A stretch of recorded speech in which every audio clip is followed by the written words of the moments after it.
ओम युक्ष्वाहि केशिना हरि वृष्णा कक्षिप्रा अथाना इंद्र सोमपा गिराम उप श्रुतिम चर।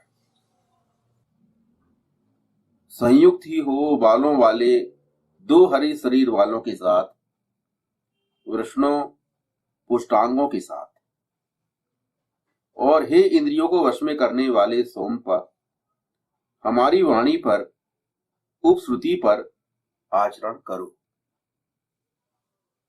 ये ऋग्वेद के पहले मंडल के 10वें सूक्त का तीसरा मंत्र है। इसके ऋषि हैं भगवान मधुचंदा वैश्वामित्र। देवता है इसका इंद्र, इंद्रियों को वश में करने वाला। छंद है इस मंत्र का विराट अनुष्टुप, और स्वर है इसका गांधार। मनुस्मृति में कहा है कि जो तर्क से अनुसंधान किया जाए वो धर्म, यह तर्केण अनुसंधते स धर्म है।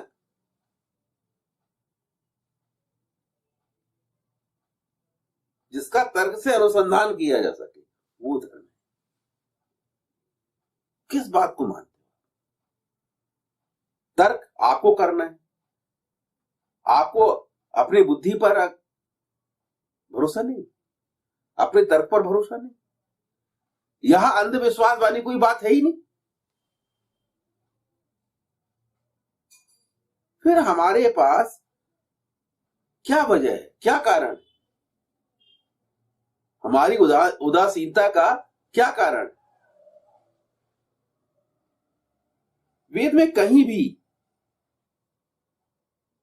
कोई संसाधन, कोई भौतिक संसाधन आपको प्राप्त करना पड़ेगा तब आप लाभान्वित होंगे, ऐसी कोई बात नहीं। आपके कर्मों से, आपके आचरणों से, आपके व्यवहार से ही आपके अंदर एक परिवर्तन भी लाता है। जो संसाधन इस सृष्टि में उपलब्ध करवाए गए उनमें ही परिवर्तन करके और व्यक्ति के अंदर एक शक्ति जागृत करता है, एक परिवर्तन लाता है, सुधार लाता है। केवल जीवन शैली में परिवर्तन लाता है। आपका उठना, आपका बैठना, आपका सोना, आपका चलना, आपकी जो डेली रूटीन है उसी को चाहिए। आप क्या माने क्या ना माने, आप क्या करें क्या ना करें, इसमें किसी भी व्यक्ति को कोई आपत्ति नहीं होना चाहिए। जो उसकी सक्षमता में है, सक्षमता के आधार पर ही व्यक्ति के अंदर परिवर्तन लाता है। और पूरा जो कार्यक्रम है वो है व्यक्ति के ब्राह्म बल पर आधारित, व्यक्ति को शक्तिशाली बनाता है। ईशान परब्रह्म परमात्मा की शक्तियों का ही प्रयोग आपको करना सिखाता है। अलग से आपको कोई पैसा खर्च नहीं करना पड़ेगा।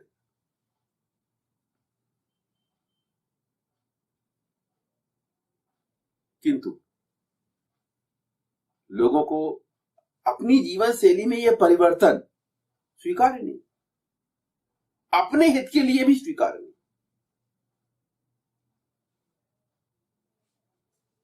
तो ये लोगों का दुर्भाग्य ही कहा जाएगा कि वेद जैसा सर्वसमर्थ ग्रंथ है, उपलब्ध है, और हम उससे फायदा नहीं ले पाते। तो जो प्रजनन क्षमता की जो एक कमी की जो समस्या है उसको हल किया जा सकता है। और इसके लिए क्या करना? केवल जीवन शैली में परिवर्तन करना है। पुरुष और औरतों को अपनी जीवन शैली में परिवर्तन करना पड़ेगा। उन्हें उस तरह व्यवहार करना पड़ेगा जिस तरह वेद व्यवहार करने के लिए बोलता है। अपनी जीवन शैली परिवर्तित करना पड़ेगा। कोई अतिरिक्त काम उनसे नहीं करवाता, कुछ उनसे छीनता नहीं। वेद का उद्देश्य व्यक्ति को जो कुछ प्राप्त है उसे छीनना नहीं है, बल्कि उसको देना है जो वो प्राप्त नहीं कर पा रहा है। अनेकों ऐसी बातें हैं जिनको व्यक्ति अपनी क्षमता से बाहर की मानता है कि ये मुझे नहीं प्राप्त हो सकती। उन सब बातों को, उन सब चीजों को व्यक्ति को उपलब्ध करवाना है, ये वेद का उद्देश्य।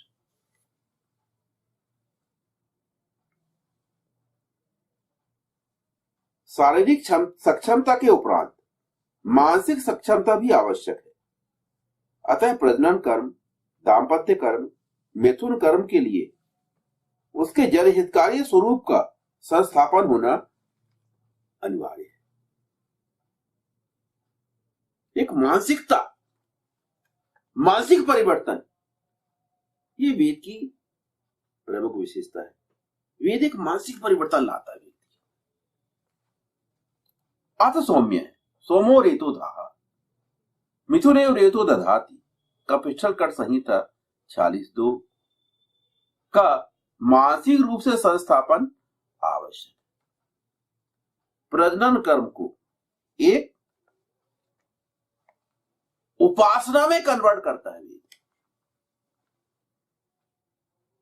जो व्यक्ति के दैनिक व्यवहार हैं, जो दैनिक कृत्य हैं, उनको ही उपासना में कन्वर्ट करते हैं। जो आप अपने पत्नी के साथ व्यवहार करते हैं और पत्नी पति के साथ व्यवहार करती है, उसको उपासना में कन्वर्ट करते हैं। अगर आप उस व्यवहार को वेद के अनुसार करेंगे तो वो उपासना है, वो पवित्रता है, और उससे आपके अंदर एक शक्ति जनरेट होगी। ये तो कर ही रहा है आदमी ना। पर जो व्यवहार आज व्यक्ति कर रहा है, पुरुष अपनी पत्नी से और पत्नी अपने पति से जो व्यवहार करती है, वो मनमाने ढंग से करते हैं। वेद उनको नियमित ढंग से करने की सलाह देता है। जैसे क्या बोला, जाया पते मधुमतीम वाचम वदतु शांतिमाम। पत्नी पति से मधुर और शांतिदायक वाणी बोले। अगर वो इस नियम का पालन करती है तो उसके अंदर शक्ति जनरेट हो, पावर जनरेट हो। ऐसा पुरुष के लिए भी बोला है। पुरुष अगर वो व्यवहार करेगा तो उसके अंदर शक्ति जनरेट होगी। आपको अलग से कुछ नहीं करना है, कोई शीर्षासन नहीं करना है कि अभी आप पैर से चल रहे थे, वेद बोल रहा कि सर के बल चलो। ऐसा कुछ नहीं करना। आप जो कुछ कर रहे हैं उसी कार्य को आपको भिन्न ढंग से करना है, भिन्न उद्देश्य से करना है। और किस प्रकार करना है ये वेद बताता है कि इस प्रकार से करें, क्यों करें। तो एक मानसिकता में परिवर्तन बहुत आवश्यक है।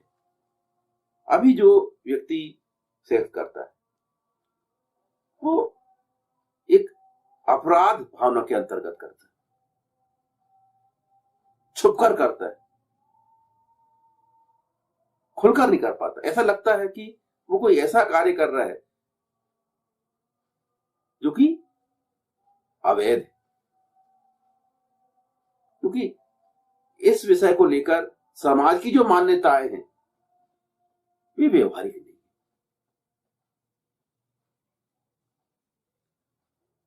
वेद समाज की मान्यताओं को एक तरफ रखकर पहले उस विषय में बात करता है जो व्यक्ति को मानना है।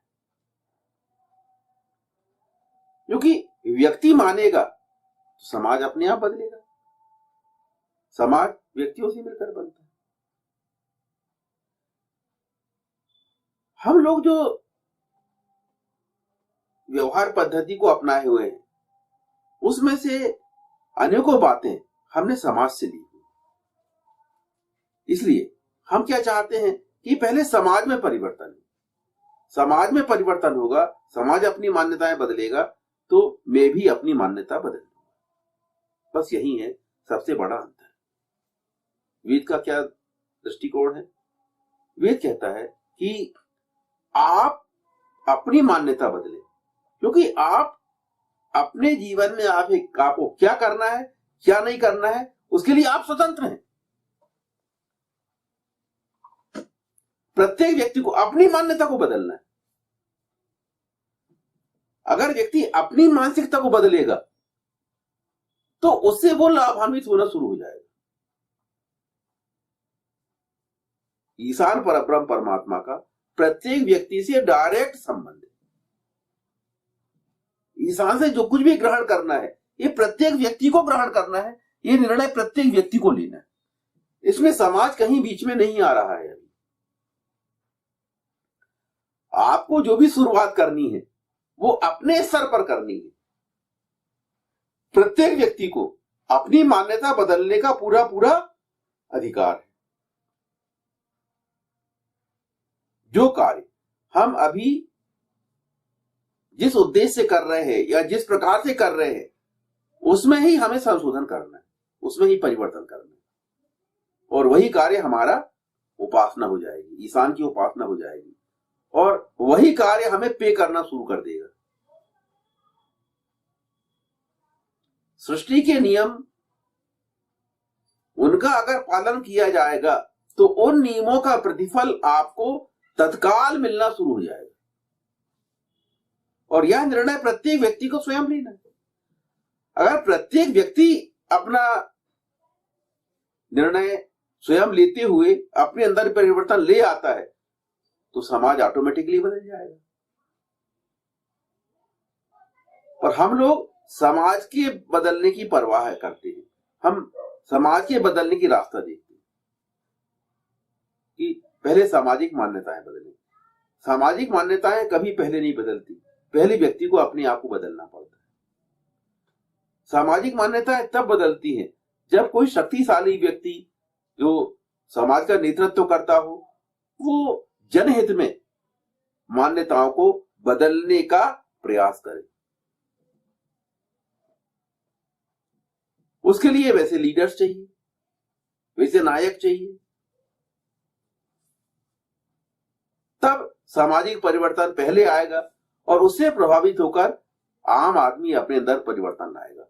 वेद इतना वेट नहीं करता, वेद इस प्रकार की जीवन शैली की बात नहीं करता। वेद बात करता है आप बदलिए, क्योंकि आपका जीवन है, क्योंकि आपको लाभ लेना है, इसलिए आप अपने आप को बदलिए और अपने विषय में निर्णय लीजिए। आपको अन्य लोगों से क्या लेना है? जब आप अपने जीवन में सफल होंगे, आप अपने जीवन में जब लाभान्वित होंगे तो आपको देखकर अन्य लोग भी प्रेरणा लेंगे। इंद्रियों को वश में करने के जो लाभ आपको मिलने हैं उसको प्राप्त करने के लिए आपको अपनी इंद्रियों को वश में करना पड़ेगा। परम पुरुष से कनेक्ट होने में जो लाभ आपको मिलने हैं उसके लिए आपको अपने आप को परम पुरुष से कनेक्ट करना पड़ेगा। इसमें आपका क्या जा रहा है? इसमें आपको क्या खोना पड़ रहा है? अपनी जीवन शैली को उन विषयों में बदलना जिन विषयों में हम आज नुकसान उठा रहे हैं,